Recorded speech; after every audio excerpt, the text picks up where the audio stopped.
Great. Well, thank you so much for being here. It's great to see so many people here, and I'm not sure where we are in terms of the handouts. If possibly we've run out of handouts. If we have, I'll direct you to the Midwest Clinic website where there's a PDF of all of these available, and we recommend checking that out. So this presentation is about Frederick Fennell and about some of the research that I've done in his archive of materials that he gave to the Eastman School of Music upon his death. And so the whole impetus for this project really was that I did my DMA at Eastman and was there for 2 years and never had any time to go through Fennell's stuff that was sitting there in the Sibley Music Library. And so I decided once I finished my degree that this was something that I wanted to do to get to know Fennell a little bit better. And let me ask you a question. How many of you know who Frederick Fennell was? Would you raise your hand? Good, excellent. You know, I asked that question of my wind ensemble at my school not too long ago, and 25% of the hands went up. So that you all know who Fennell is a wonderful thing, and I hope that, if anything, bringing this project up sort of reinvigorates some thinking and discussions about him, especially with the younger generation of particularly music ed students, but anybody involved in conducting. So just a quick background on Fennell. Born in Cleveland, Ohio in 1914, was involved in the National Music Camp, now known as the Interlochen Arts Camp. Was an avid Civil War reenactor, a percussionist. Attended the Eastman School of Music for 2 degrees. Was a staff conductor at Eastman from 1939 to 1962. Was, of course, the founder of the Eastman Wind Ensemble and the inventor of the wind ensemble concept. Left Eastman to be the associate conductor of the Minneapolis Symphony. Was a conductor in residence at the University of Miami, and then, of course, the time that he spent conducting professionally in Tokyo. Obviously, this is not even close to summarizing Fred Fennell's life, but just as a quick background, that's him. A little bit about his archives of materials.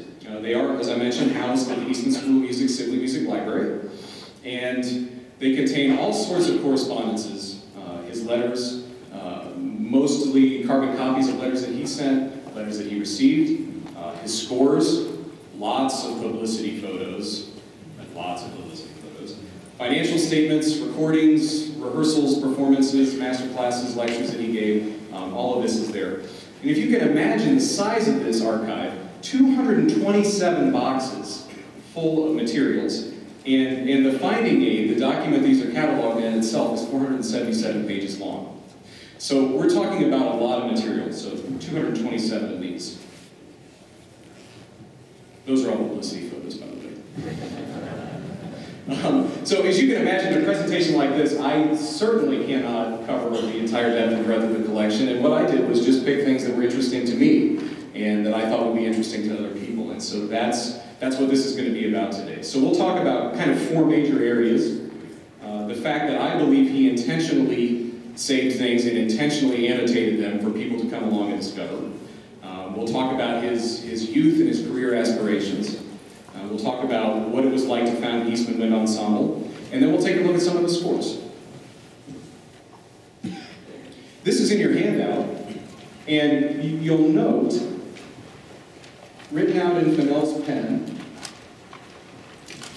the last date is 1999, so had to have been written at least in 1999 or later. And based on what I know about his handwriting, from what I've seen other places, this is a little shaky. His handwriting is a little shaky at this point. And I think what we're dealing with here is someone putting his affairs in order, and someone making things very clear for others to come discover.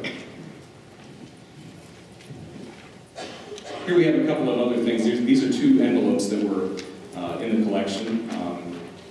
One containing some biographical conversations that he had with Gene Yarberry and Rick Hansen and Roger Beck. And if you notice on the left, it says, everything in this envelope is critically important. And so he's, again, I think and that's dated 2000, he's leaving notes for people to come discover, looking for somebody to be his biographer. I really think that's what we're going for. By the way, he was like the original repurposer. I think he was ahead of his time. He has all kinds of old envelopes taped into scores, things that are just cobbled together. He definitely was a recycler or an upcycler, or whatever you call that. Here's a letter he wrote to Don Hunsberger in 1993. And in this letter, he had actually proposed that the Interlochen Arts Camp start a World Youth Wind Ensemble, and was rejected in this proposal. And I think it must have really hurt him. So he sent all of this to Don Hunsberger. And in the end of this, he's talking about this proposal. He says, the original and copies will come to stay with the rest, and somebody can discover it. So clear that he's leaving some trails behind for people to find. Let's talk a little bit about his upbringing in his younger years. As I mentioned, he was an attender at the National Music Camp and had a relationship with Interlochen really all of his life. But early on there, he struck up a relationship with A.A. Harding, of course, the founder of the University of Illinois Bands, and considered by many to be the inventor of the comprehensive university band program idea. And he often corresponded with Harding. And in this letter here, maybe kind of hard for you to see, he writes to Harding, and a couple of things. In the first box, he says, my whole heart and soul was in bands. People told me that the Eastman School would soon knock that out of me, but it's just the opposite. In the second box, he says, the students themselves are narrow-minded and think that a band is not a musical organization, merely a lot of noise. In the third box, he says, I'm all for bands, and you know that is where I intend to do my work.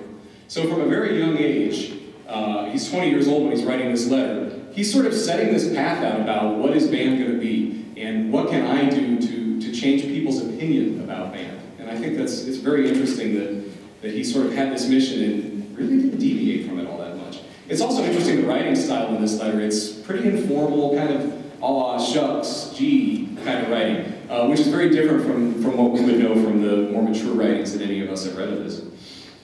In 1933, he founded the University of Rochester Marching Band. There was no marching band when he founded that. And as you can see in the middle photograph there, that's a view of our band, and of course the drum major is Fennell.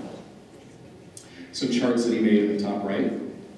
But the interesting thing here is this critic review of the University of Rochester Symphony Band, which was a group that he founded in 1935. And the critic says of the performance, ordinarily one thinks of college bands in terms of rousing Sousa marches with an occasional and hesitant venture into a von Supi overture. Not the University of Rochester Symphonic Band. However, here is a collegiate band that goes in for music that is found only in the better orchestral programs. So it's clear, even as an undergraduate starting these groups, student-led groups, that he's interested in elevating the level of the repertoire and the perception of the band. Talk a little bit about his career. In 1939, he finished his master's degree at Eastman and was hired by Howard Hanson to become a faculty conductor at the Eastman School. So conducting lower-level orchestras there, conducting the symphony band that he founded. And in 1942, was selected to study with Kusevitsky at Tanglewood. This is just a letter from him to Kusevitsky saying, hello, Dr. Kusevitsky, I'm going to study with you, I can't wait. And from 1933 to 1945, he became a music advisor to the USO during the war, and so he was in San Diego during that time. And during this time period, a lot of correspondence between Fennell and Kusevitsky. As you can see, the letter on the left is from Fennell, and the letter on the right is Kusevitsky's response. Not quite proportionate, are they? This goes on and on and on. Fennell is writing to Kusevitsky quite a bit, and Fennell has been assured his position in Rochester when the war is over by Howard Hanson. But I start to think that he didn't want to go back to Rochester, and so I think that he's actually using this relationship. I shouldn't say using this relationship, but building this relationship with Kusevitsky to try to get in the professional orchestral conducting role. And so we get a lot of correspondences back like this. You get this big flowery thing from Fennell, and from Kusevitsky you get a response that's usually like, yes, yes, good for you. The next time we see each other, we'll have a hearty chat. And so these kinds of things, it's just this over and over and over again.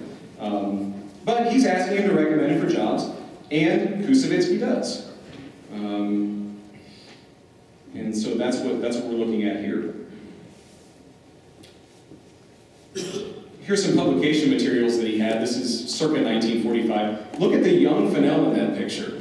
I think most of us are used to seeing gray hair, little thin on top, crazy sweater kind of photos, right? So this is a much younger Frederick Fennell, and this was some of his press material that he was using to try to land a professional symphony gig. Here's a letter in 1945 asking Kusevitsky for a recommendation for the New Orleans as the symphony as a pops conductor.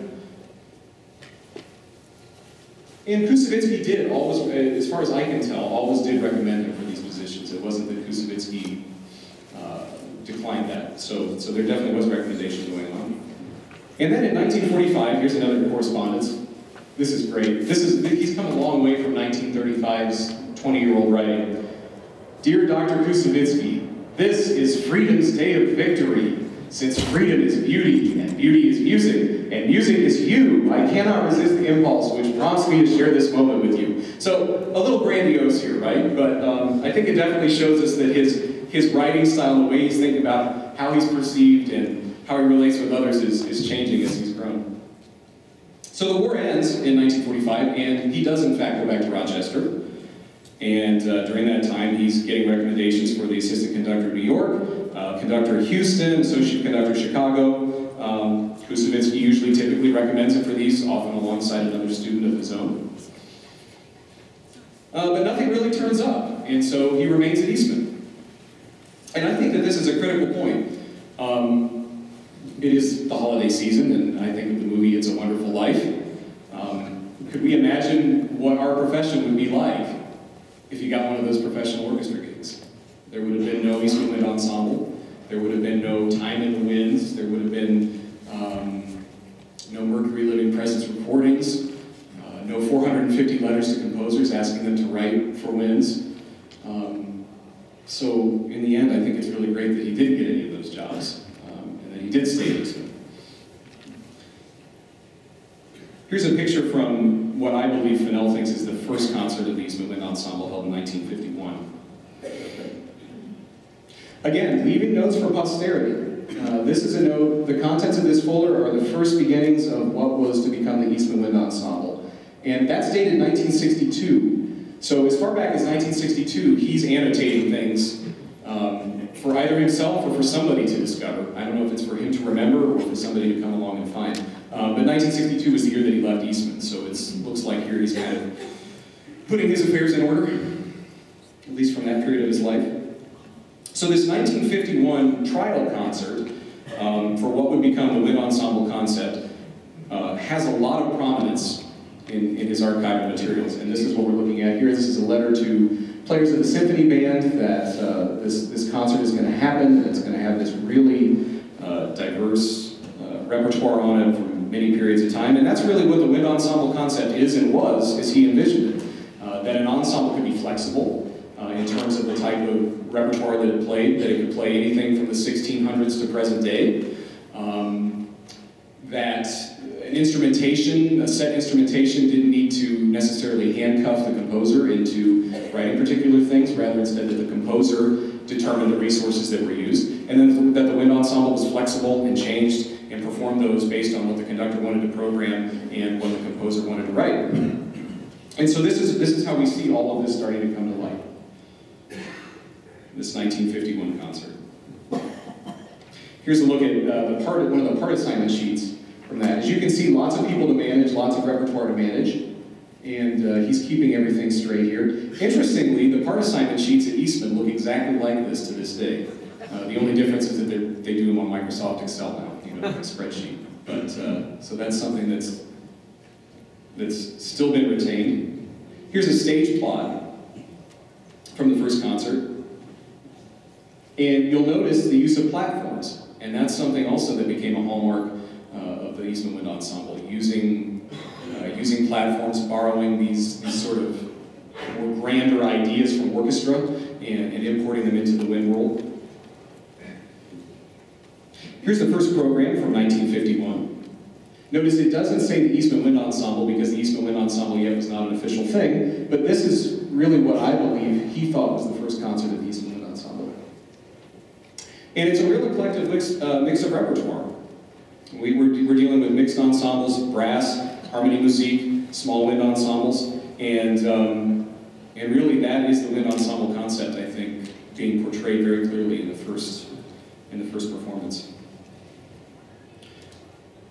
The Eastman Wind Ensemble didn't officially exist until 1952, and this is a period that Don Hunsberger would call a time of innovation, or innovations. And based on what I found in the archive, I don't really think you can tell the story of Fred Fennell and the Wind Ensemble, or the first 10 years of the Eastman Wind Ensemble, without including the Mercury Living Present series. How many of you are familiar with those recordings? Just curious. See, that's great. So those have obviously stood the test of time, and I believe when you look through Fennell's materials, his writings, everything that went on, you can't not look at the first 10 years without thinking about Mercury, because I think that they were just so influential. 22 recordings in all made with Mercury and the Wind Ensemble, which were then sliced and repackaged and re-released in all kinds of different ways, re-imported. But I don't know, I always love the cover art on these. It's so vivid, and really the sound is so vivid on them because of the techniques that they were using at the time were very cutting edge. And the Mercury contract was really serendipitous to Fennell. He didn't do anything to set the Mercury contract up. He didn't go to Mercury and say, hey, I have this idea for a wind ensemble. It just sort of happened. Howard Hansen had set this agreement up with Mercury and was kind enough to flip Fennell a few records to begin with out of it. And Fennell took it and ran with it, and it became a big success. Here's some letters from David Hall, who was the director of the classical division at Mercury, to Fennell. And what's very interesting about this is David Hall, from the very beginning, is calling this a symphonic band recording. The symphonic band recording. And on the right, he even sends Fennell a suggested instrumentation, which is basically a small wind band, which is very similar to Fennell's wind ensemble one-per-part concept. And, so they're going back and forth, and David Hall is calling this a band, symphonic band. And this continues. If you look here, top left, this will confirm our phone conversation regarding the repertoire for the band record. Next one over on the right, this will confirm this. Thanks for your letter about the popular band album. Lower left, wonderful to see you and discuss the possibilities of more band activity. So I'm not sure that David Hall wanted a wind ensemble or wanted flexible instrumentation or music from the 1600s to present day. I think David Hall wanted a band. And I think that's kind of what he's getting at. Mercury was also really influential in the name of the ensemble. If for those of you that are aficionados and know the history of the recordings, you used to see the designation Eastman Symphonic Wind Ensemble. And then eventually Eastman Symphonic Wind Ensemble went away. So there was a huge thing that went back and forth between Howard Hansen, who was the director of the Eastman School, David Hall and Fennell, and eventually they arrived at the Eastman Symphonic Wind Ensemble. And Fennell even says, is this in this letter?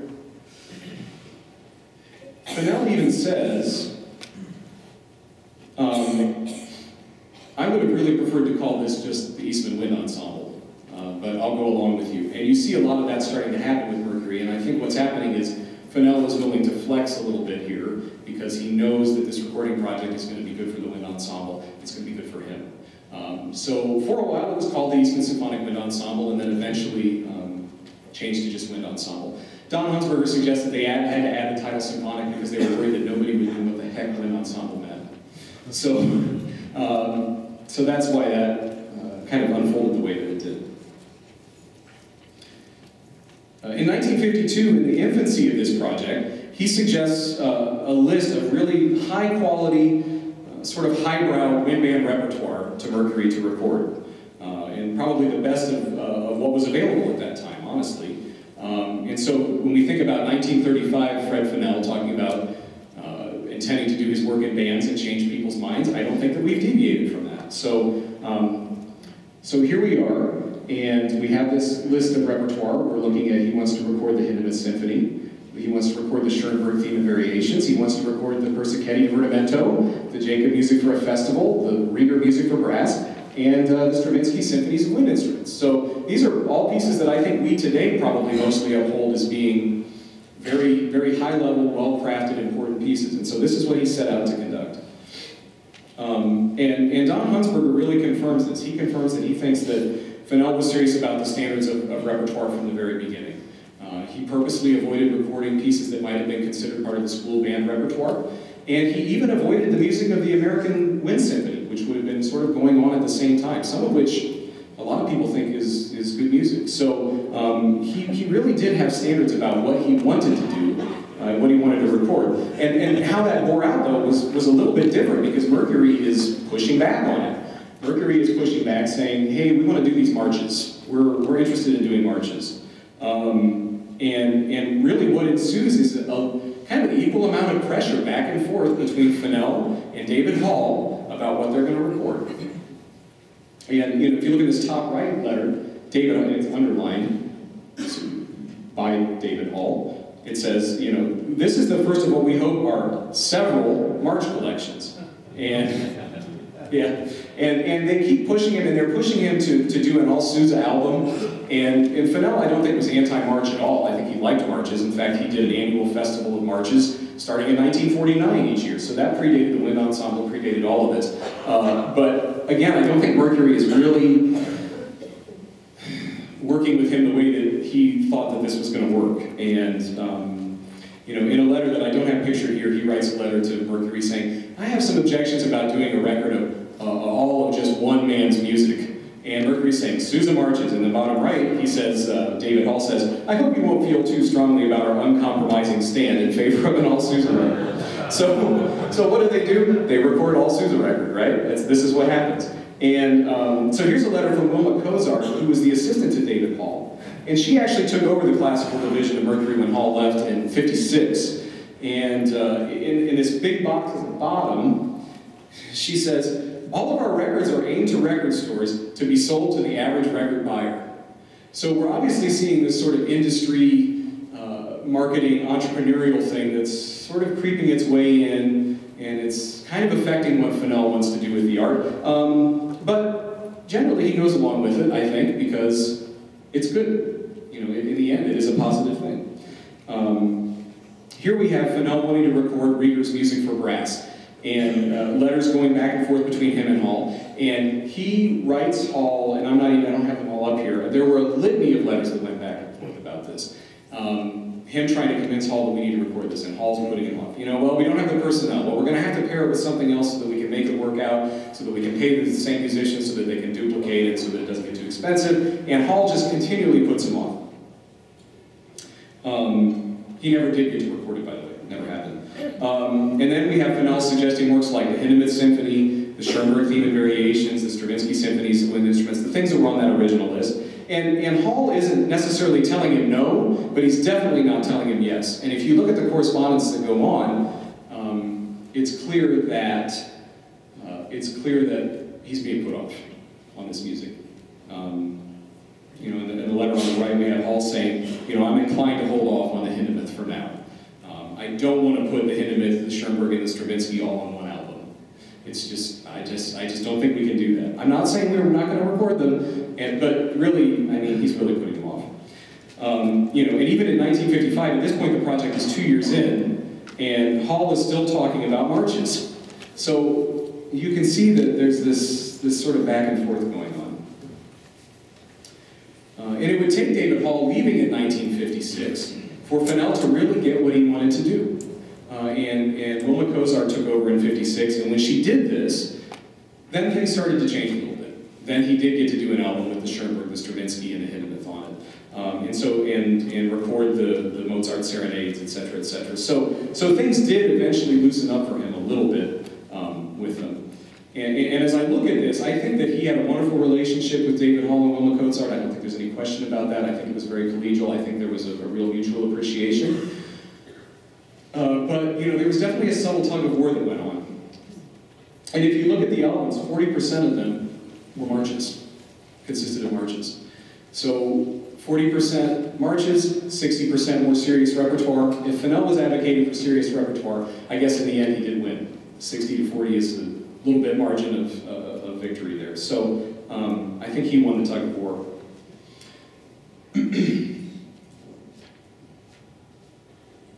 I also think, though, that thinking of the wind ensemble in and of itself, Mercury and the records had a real impact on what went on a day-to-day basis with the Eastman Wind Ensemble. We really see this sort of band-centric approach of programming music that shows up in his concert programming as well. Again, the 40% of the albums were marches, And if you look at all of the pieces that Fennell programmed at Eastman his entire time there, not necessarily tied to recordings, 38% of them were marches. So there's obviously some bleed through of what's going on in terms of the day-to-day operations and performing of the Eastman Wind Ensemble and also the recordings. But this doesn't necessarily go with that first wind ensemble concert that we saw from 1951.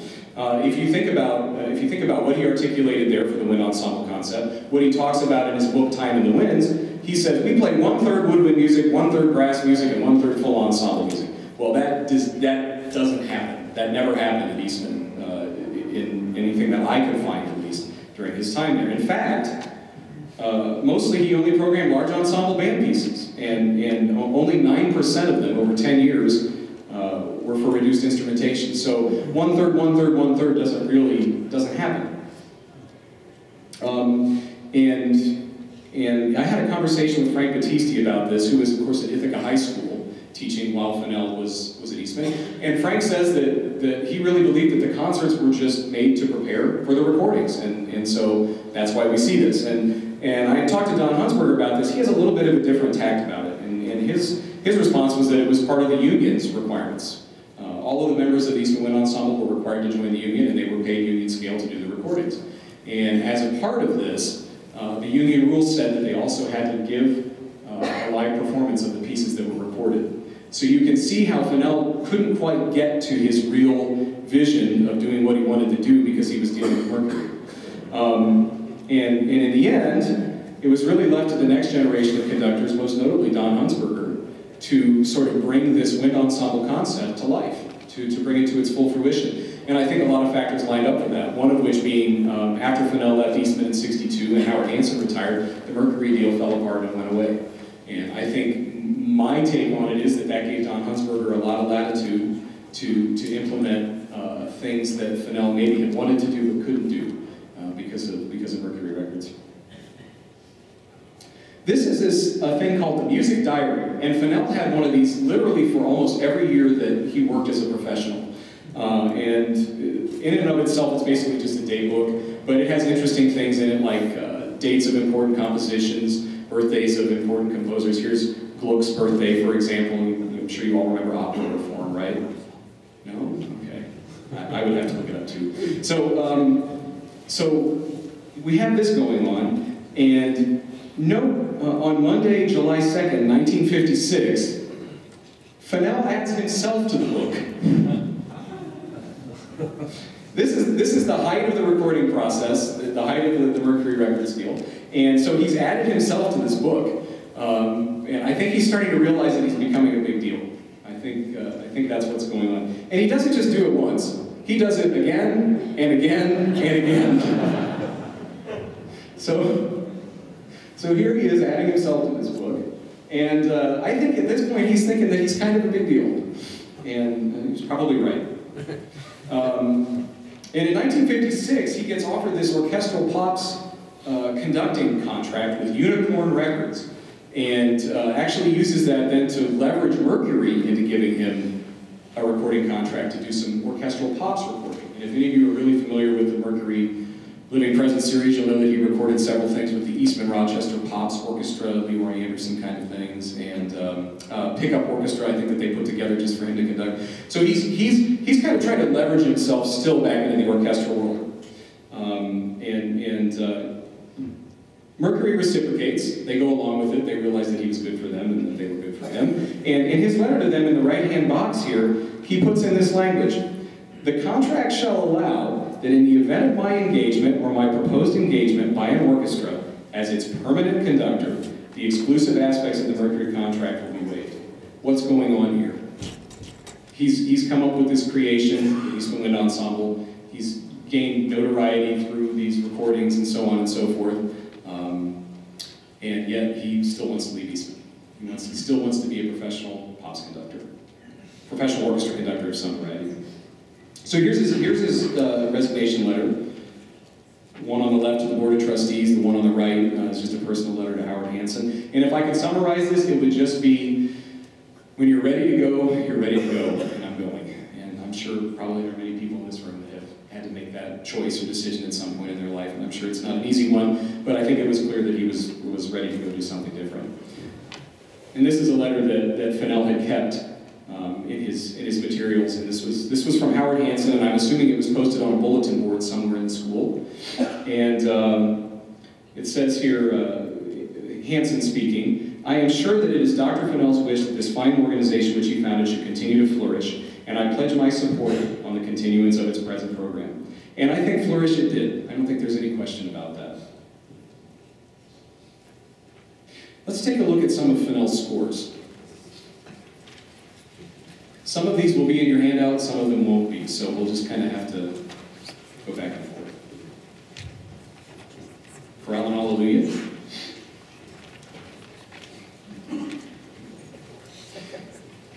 So this is like a typical thing in a Fennell score, is that once you open it, the first few pages are full of ideas, thoughts, observations, anything that was important to him about the piece, and so we start to see that right here. But the most interesting thing here, I think, is the personal dedication from Howard Hanson. "My dear friend and colleague Frederick Fennell, with admiration and affection, Howard Hanson." 1977, so towards the end of Hanson's life for sure. And I think that this underscores this connection that existed between Hanson and Fennell. Hanson really sort of mentored Fennell as a student at Eastman.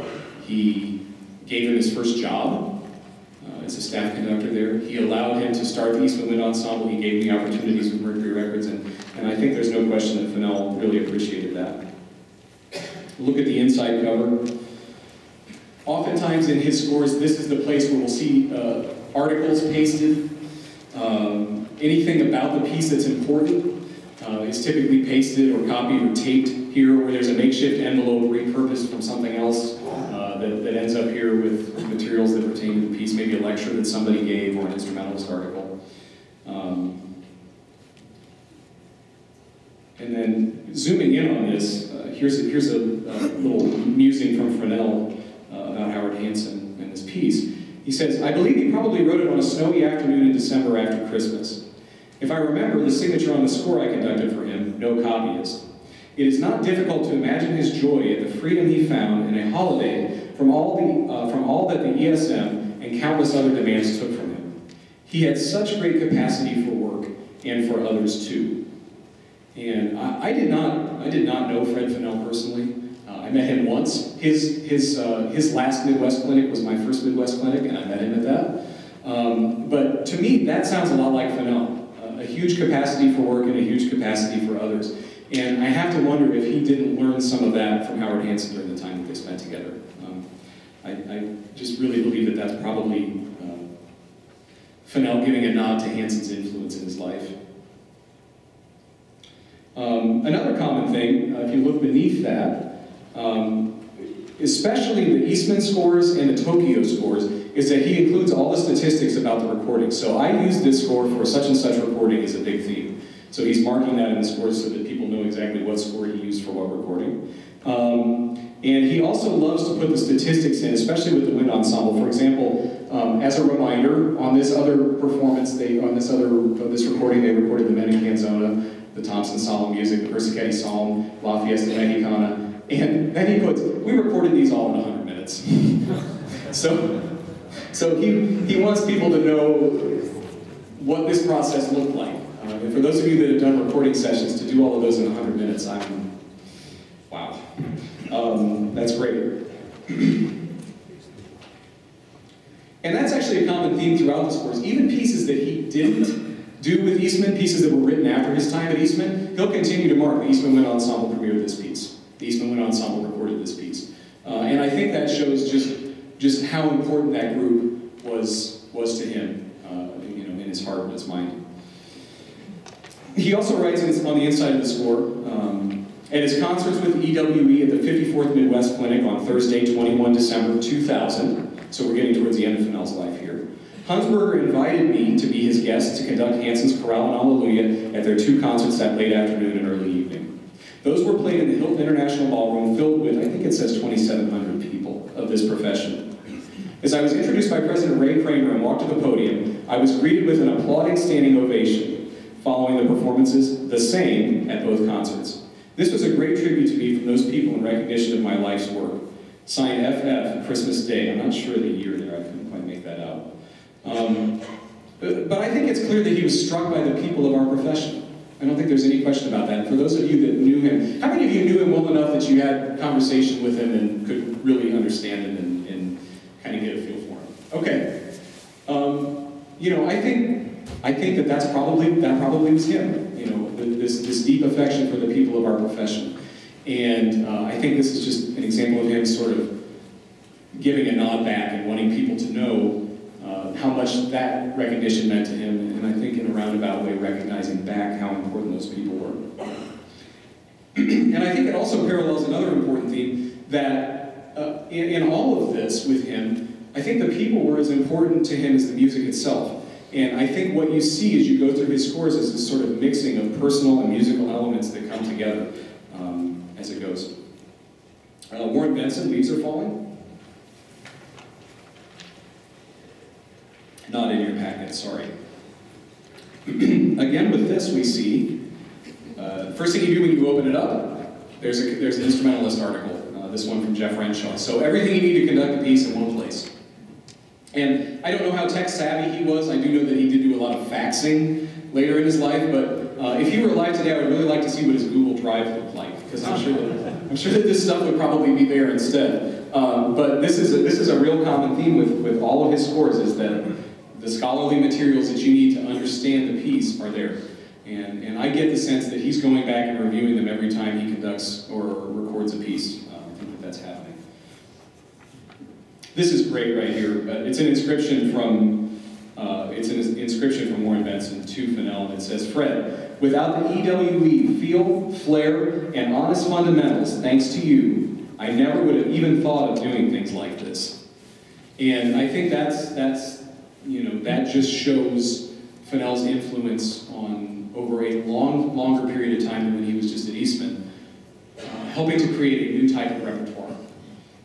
And going back to that vision from 1935 of sort of elevating the quality and perception of how bands perform and what they perform.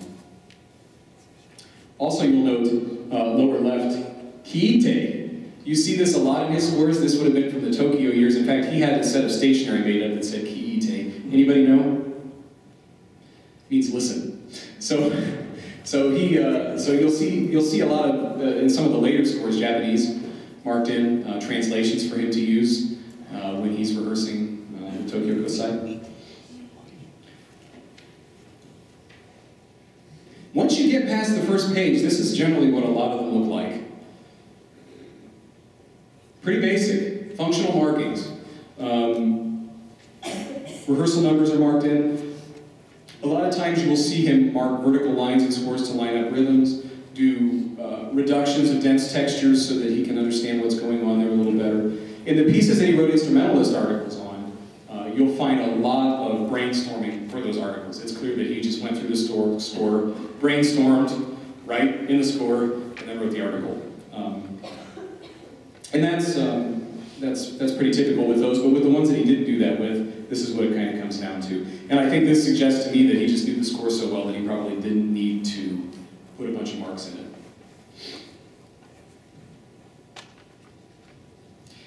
The whole second suite in F. Here we're going to see on the left a roster of the 1954-1955 Eastman Note Stillman Symphonic Wind Ensemble. And every piece he recorded with Eastman has one of these in it.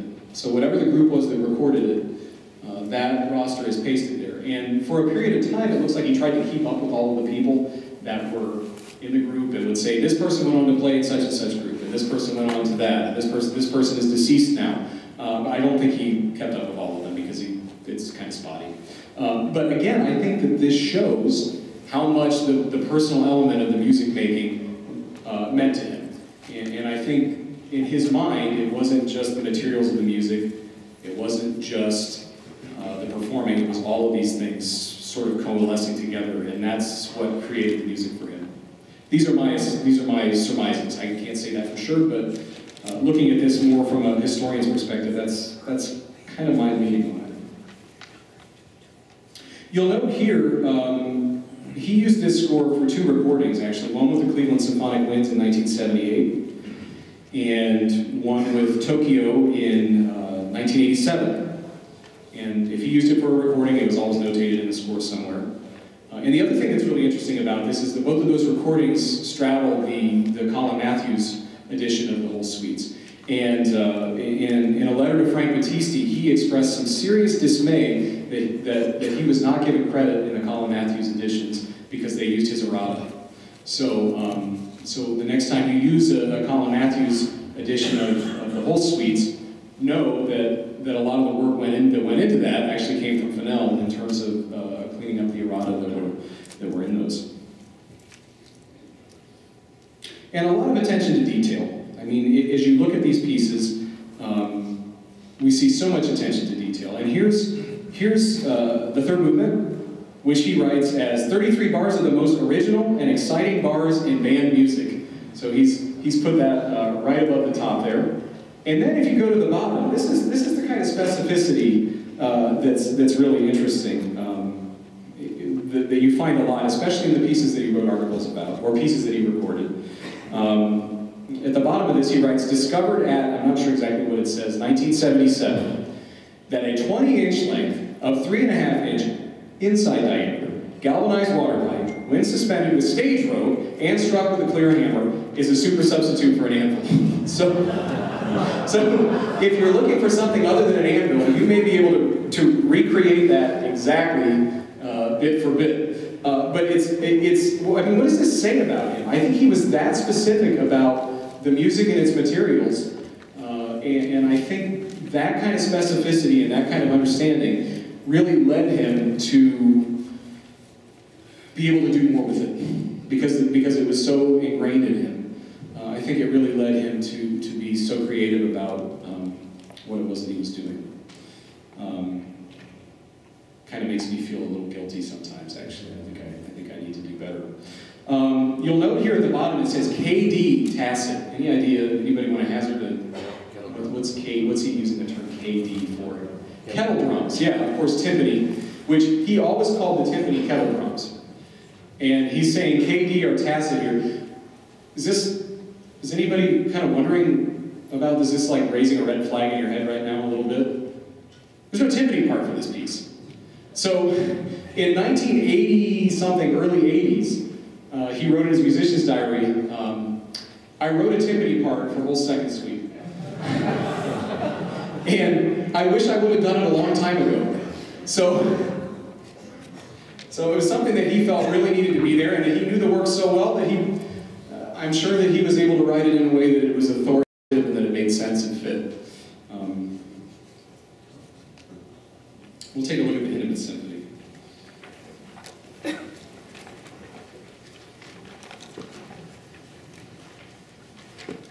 Here's the inside cover. Again, a lot of thoughts and ideas. Top of the inside cover, you see an opening reduction of the brass motive. And I'm sure he's doing this just to understand better harmonically what's going on here. So he's taking that and reducing it and doing a harmonic analysis of it to understand more closely what's going on there. And he also writes about what he calls defeating material.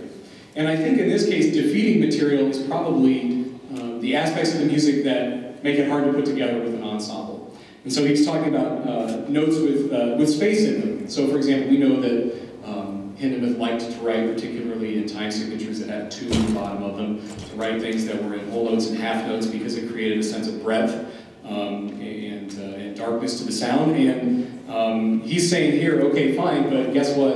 You're going to have to deal with an ensemble counting through that and the phrasing issues and so on and so forth that come with that. He's also talking about long bars that have 18 notes in them, so just from an organization standpoint of the performer's reading. And he also mentions that there's no key signatures in the work. So these are the things that he's thinking about. He's not only thinking about doing things like a harmonic reduction so that he can better understand the piece, but he's also always thinking about the technical performance aspects of the piece. And that's a theme that continues to come back in his scores that he's writing all of this in, because he's thinking about all of it. And he includes a reminder on this that it was programmed on the 1952 first official concert of Eastman Ensemble under that name. inside first page. He writes at the top of this, a wonderfully lyric piece. And I mean, I think it could go either way. I really don't know if that's tongue-in-cheek humor or if he's serious. I mean, there certainly are elements of this that are wonderfully lyric, but I can't say that most people would think of Hindemith as being wonderfully lyric. So, no idea whether he really thinks that this is a wonderfully lyric piece or if it's tongue-in-cheek. I'm not sure. Also note at the top of this is interesting. FF equals 96, PH, Paul Hindemith, equals 93, HRR, Bob Reynolds, equals 80. So he's actually going through recordings at some point, I would say mid to late life, and seeing where the tempos are on this thing and seeing how other people did it. And this will come back again and again throughout this, where he did a lot of it. Here we have rehearsal letter D, what Fennell's calling the third theme, and he marks here, for the first time, the piece breathes. And I had never thought about that about this piece, but when I saw that, I thought, wow, that's absolutely, that makes total sense. And I also think that it shows that he's really thinking about, we talk about these microscopic elements in the wholes, where he's talking about the specificity of the sound of the end mill, and so on and so forth. But I think he's also thinking very much on the macroscopic level, and I think that's what we're seeing here. He's thinking about the pacing of the entire work. He's thinking about how all of the small elements come together to make something that's bigger. Also, if any of you are ever going to record this, he thinks this is a good place for a splice, so just FYI. Going on, again in the left margin, you're going to see another reduction, and I think that makes a lot of sense in this music. I mean, it is a very dense piece, and he's just continually doing this to understand harmonically and maybe orchestrationally a little bit too, what's going on. Fred Fennell, short. Paul Hindemith, short. Bob Reynolds, very long. And a reminder for the clarinets to allow the clarinets to swallow. Now this is where it gets interesting. We talk about this idea of having a deep understanding to the point that he feels like he could probably artistically write a timpani part for the whole second suite and do it with authority. He does a little bit of that with Hindemith too. And he says here, he suggests that the tempo and meter relationship is, quote, questionable judgment for a man of his experience. It should have been the quarter note equals 112 that comes at 49. And ensemble elements really call for a quarter note pulse here. So he's being a little critical of Hindemith. Then we get to this part. He writes, dotted quarter note equals 112. Really too fast. He says, while studying for performance and recording in April, May of '93, I am obliged to note that this tempo mark shows PH to have been completely out of touch with the reality of performance. So he's taking a pretty good stab at Paul Hindemith right there.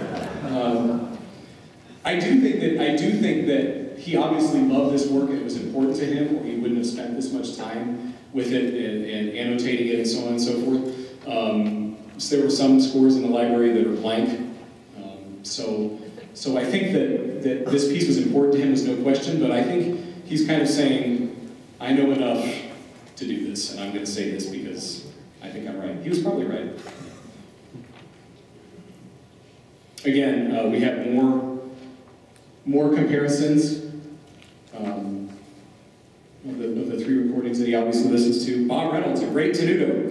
And I think that this is really interesting because you're looking at somebody who is willing to consider what other people are doing and consider other artistic interpretations of a piece and really consider that and think about what he's going to do with it. And in this case, he's really sort of interested in what the young guy, Bob Reynolds, is doing. That was a joke, the young guy. Bob Reynolds would be younger than him, right? So it wasn't, he was really willing to take those sort of things into consideration, even somebody who was younger than him. I love this. In the bottom here it says, second cornet part, a chord member is missing in the second cornet part. And then he says this is great. And Paul Hindemith didn't notice the missing voice in a three-voice chord when he conducted the Winds, etc. of the Philharmonia in 1957. The voice is missing on my LP. So, I mean, Given Hindemith's harmonic language, I would probably miss that for sure. But I think that just shows you, again, the level of depth that he knew these scores and understood them. And again, if it was the Eastman Wind Ensemble, it was important to him. I used this score at the 25th anniversary of the Eastman Wind Ensemble performance, Kilburn Hall, Rochester, Friday, 7 of October, 1977. Here's a little bit of a look at Lincolnshire Posey. And the score that we're looking at here is the score that he used to create his edition. So I'm sure we're all familiar with the full score edition that he created that did not exist originally. And so this is the score that he used to detect errata and clean things up and generate his edition that was a full score. And in this, he has pasted, he had a close relationship with Granger. They had a real mutual appreciation of each other, and there were some correspondences in the library that I found that certainly attested to that. But pasted in this score is this note from Granger, and it says, "Dear Frederick, the record of this work by you and your ensemble, the Eastman Wind Ensemble, is the greatest surprise of my career as a composer. For the record in every aspect sounds better than any performance I have heard of it. That is because you realize creative powers in doing it. You increase the highlights and bridge over the weak spots. I am unspeakably thankful for it, dear Frederick." And so I kind of look at that as the culmination of this study, meditation, understanding of scores that he can, if you think about what Bloom's taxonomy is, when you get to the top of that, creativity, synthesis, etc., etc., that's where he was with his scores. And here we have Granger acknowledging that. And it's obvious that Granger is thrilled. And also suggesting that his work has weak spots and being willing to own up to that. And you know, I think maybe that's the sign of a really outstanding conductor, is that they can take a piece of music that might have weak spots in it and make them work and make them great. And Granger's clearly recognizing that here. There's so much on here. You can look at that on your own. And now, something that I think is probably the most interesting score in the collection that I found, and perhaps the most annotated.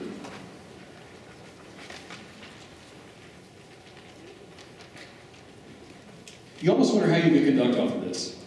I mean, there's just so much there, things that are pasted in. I mean, they're covering up rests and things, but for me, that's a lot of visual clutter. I'd have to conduct off a different score.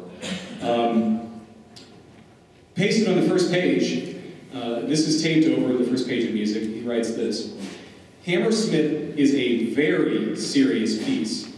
It is also a very difficult piece.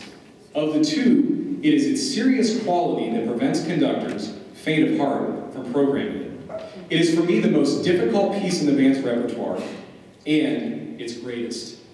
12-185. He goes on to say on that page at the bottom, "Like the Thames, it must move, however slowly.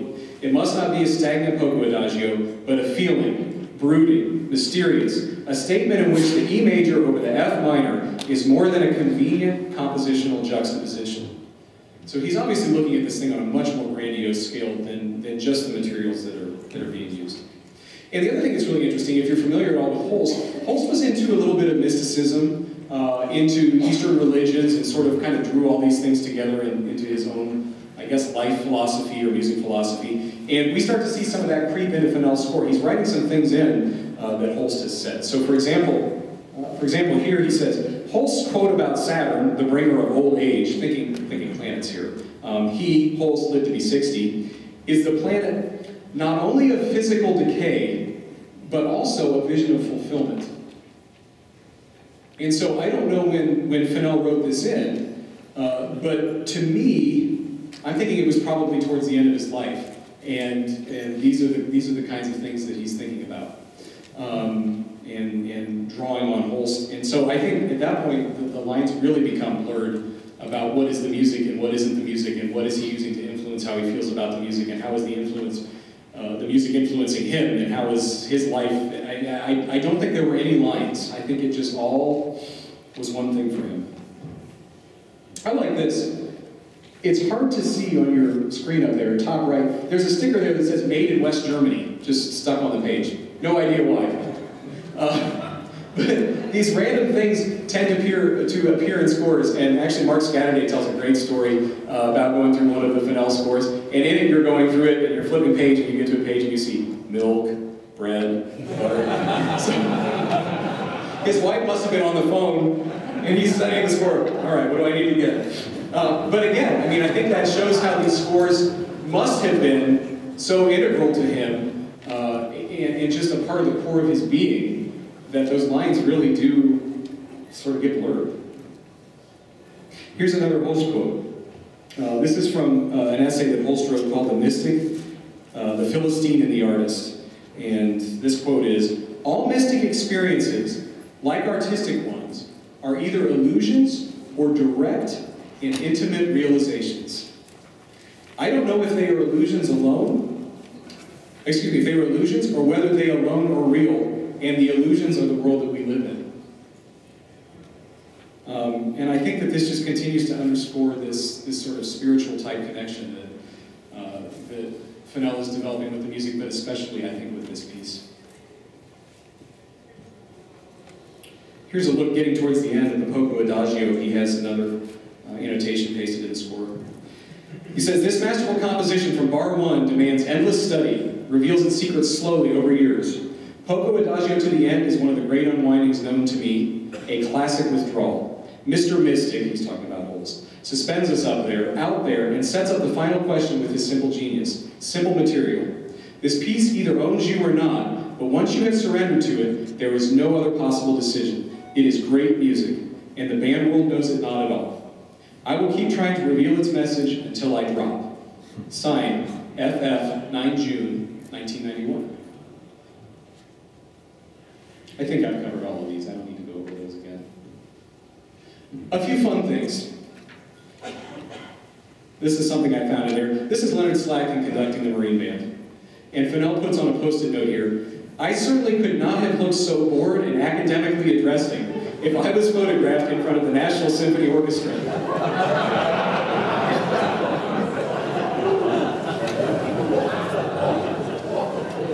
I guess Fennell had standards. This one is a head-scratcher. I still don't understand this. In 1995, Fennell wrote some kind of pop song. I don't know why, I don't know what the impetus for this was, but we have this letter here that sort of confirms that it was recorded and distributed to radio stations. I don't think it made the Billboard Top 100, pretty sure. And unfortunately, there is no recording of it in the archives, so I have no idea if Fennell sang and recorded this, if he had somebody do it, I don't know. But it's this little tune called Chain Letter Romance, and if you can imagine, it starts with this little recit here in the beginning, and I can just imagine hearing somebody reading this. "Every now and then, we daddies sometimes do get asked to help a daughter. Mine recently had a heavy letter proposing romance with a man she hardly knows. As I read that letter, this is what struck me as a reply." So I'm like, where did this come from? But he felt enough to write this song, complete with chords and a little bit of, secondary dominance, secondary leading tone chords. I don't know.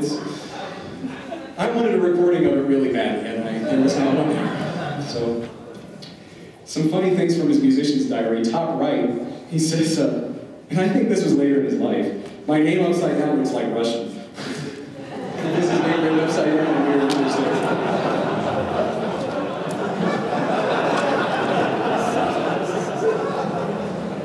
And my favorite, he has this lower left one, "Found on Bassoon 2 part from Interlaken. Property of National Makeout Camp, Intercourse, Michigan."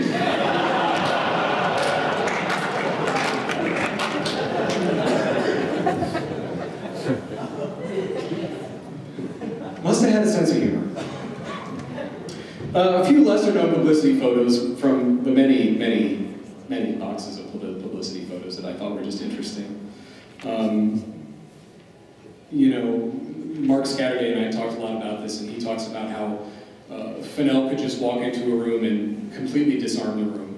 And you would think that it would be the exact opposite with somebody who had achieved that type of stature and recognition. But I think you can see those disarming qualities very easily in these photos, and I'm not sure what it is about it. I think maybe the eyes, I don't know. But especially the lower right one. Then there's this. Pretty sure the guy on the right's drunk. I'm pretty sure they're all drunk. I don't know. I'll leave you with this. This is from his musician's diary. In the early 1980s, he did a residency at Michigan State University. And he has written out there the lyrics to the MSU alma mater, which is called Shadows. And then beneath it, he adds this. He says, today, while walking to the car after office hours at 5 o'clock, we came upon the marching band as they huddled together against the cold, and their drill hindered by the snow and cold, and singing Shadows. It took me back 40 years to a similar scene at my last drill with the U of R band. When I got back, I called Dorothy to share it and came unglued. And if you think about Fennell, he achieved worldwide acclaim in our field. He gets conducted all over the globe. The countless articles, the countless recordings, the countless all-states. How many of you played in an all-state or honor group under Fennell? Just curious. Okay, not as many as I thought. He did all of these things, but I think the great thing about this little quote right here is that he never really forgot his roots. And I think that's awesome. So, we're a little over on time. I would like to really thank you for being here. And if you'd like to talk or have questions, I'll be around here or out there. We'd be happy to talk to you. So, thank you very much for being here.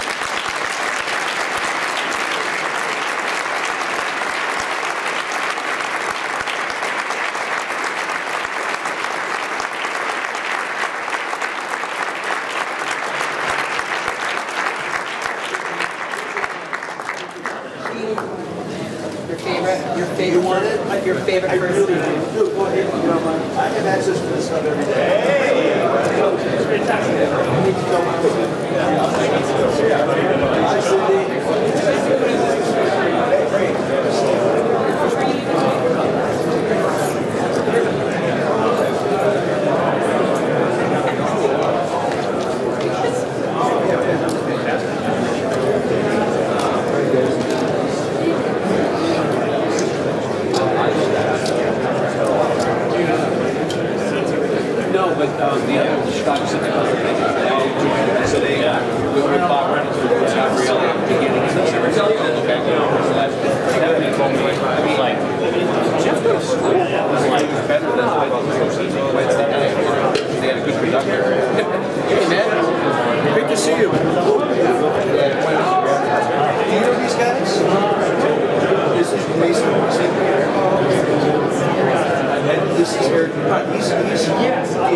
He's here.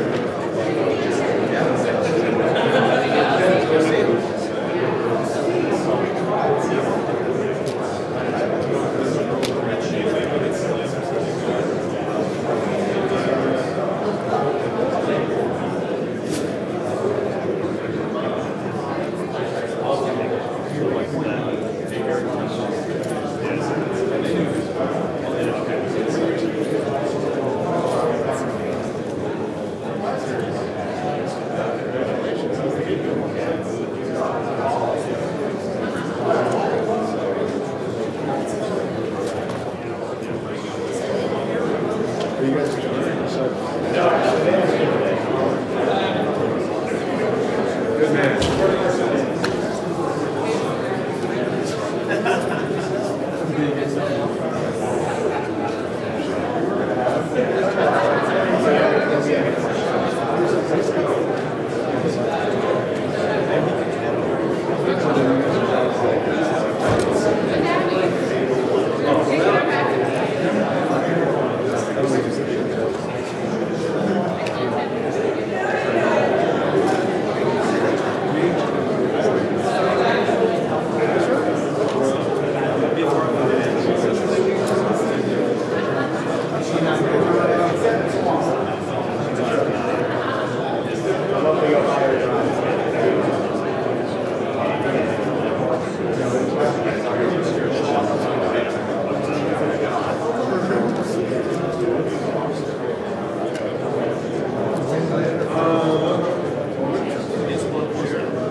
Should be.